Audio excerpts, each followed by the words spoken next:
नमस्कार।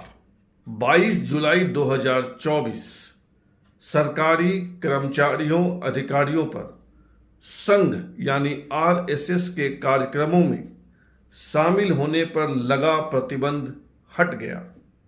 44 साल पुराना यानी 1980 का आदेश संशोधित हो गया। 30 अगस्त 1924 संघ प्रमुख को एएसएल यानी एडवांस्ड सिक्योरिटी लाइजन की सुरक्षा मिल गई। एएसएल की सिक्योरिटी, वही सुरक्षा जो प्रधानमंत्री नरेंद्र मोदी और गृह मंत्री अमित शाह को मिली हुई है। यानी सिर्फ 3 व्यक्तियों को एएसएल सिक्योरिटी।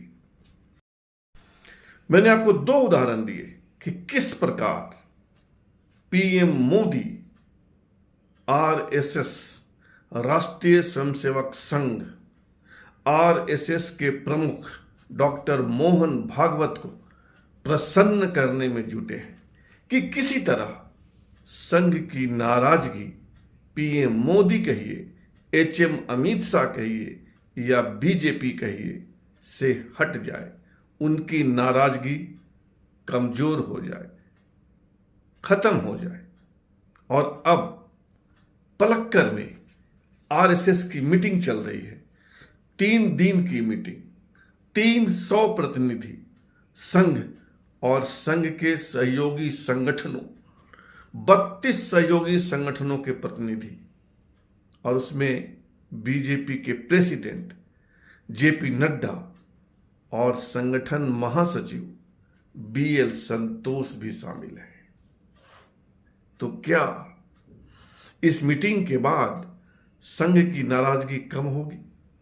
क्योंकि खबर है कि संघ ने साफ साफ कह दिया है कि ये 3 नाम लो और बीजेपी का अगला प्रेसिडेंट इन्हीं 3 में से कोई एक होना चाहिए। वे 3 नाम कौन से हैं? वे 3 नाम हैं शिवराज सिंह चौहान, मध्य प्रदेश के पूर्व मुख्यमंत्री और केंद्र की सरकार में कृषि मंत्री। वह नाम है केशव प्रसाद मौर्य, उत्तर प्रदेश के डिप्टी चीफ मिनिस्टर और उत्तर प्रदेश के पूर्व प्रदेश अध्यक्ष, विश्व हिंदू परिषद के पुराने नेता। और तीसरा नाम है देवेंद्र फडणवीस, महाराष्ट्र के डिप्टी सीएम, पूर्व सीएम और पूर्व प्रदेश अध्यक्ष भी। संघ ने साफ साफ कह दिया है कि इस बार संघ की पसंद का ही अध्यक्ष चाहिए, दूसरा अध्यक्ष चलेगा नहीं। इसका मतलब यही है कि 2014 से जिस तरह पीएम मोदी राज कर रहे थे, बिल्कुल राजा की तरह अब 10 साल बाद वह नहीं होने वाला है, नहीं चलने वाला है। अब देखिए कि इन तीनों में से अध्यक्ष कौन होता है। बीजेपी किसे पसंद करती है? पसंद तो करना पड़ेगा और इसी 3 में से करना पड़ेगा। और अब जान लीजिए कि आखिर संघ बीजेपी से, आखिर संघ पीएम से नाराज क्यों है। मीडिया में जो खबरें आ रही हैं उसके अनुसार नाराजगी का पहला कारण राम मंदिर पर संघ की सलाह नहीं मानना। संघ ने कहा था कि राम मंदिर ट्रस्ट में इनको नहीं रखो, उनको रखा गया और परिणाम यह हुआ कि उनमें से कुछ पदाधिकारियों पर भ्रष्टाचार के आरोप तक लगे। नाराजगी का दूसरा कारण राम मंदिर की प्राण प्रतिष्ठा को राजनीतिक रूप क्यों दिया। संघ ने कहा था कि इसको राजनीतिक इवेंट नहीं बनाइए, राजनीतिक इवेंट बनाने से मना किया था, फिर भी बनाया। बड़े बड़े उद्योगपति, बड़े बड़े नेता, बड़े बड़े अभिनेता जमा किए, संघ इसके खिलाफ था। तीसरा कारण संघ का कहना था कि ईडी और सीबीआई को बदला लेने वाली एजेंसी के रूप में स्थापित नहीं करें। लेकिन जिस तरह पिछले 10 साल में ईडी और सीबीआई का दुरुपयोग हुआ, उससे संघ की नाराजगी बढ़ी। चौथा कारण, बीजेपी को वॉशिंग मशीन मत बनाइए।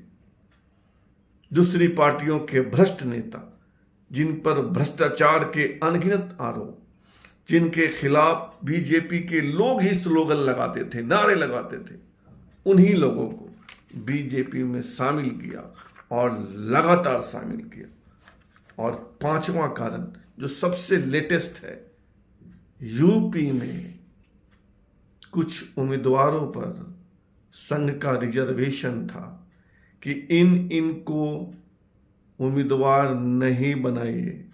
फील्ड की रिपोर्ट है कि ये सब के सब हारेंगे, फिर भी उनको उम्मीदवार बनाया गया।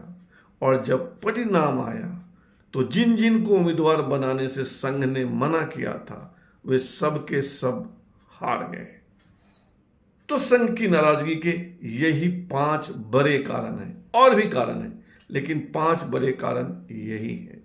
और संघ की नाराजगी को दूर करने के लिए बीजेपी और बीजेपी की सरकार पूरा प्रयास कर रही है। और इसी कड़ी में संघ पर लगा प्रतिबंध, यानी सरकारी अधिकारी कर्मचारी संघ के कार्यक्रमों में शामिल नहीं हो सकते, इसको हटाया गया, संशोधित किया गया।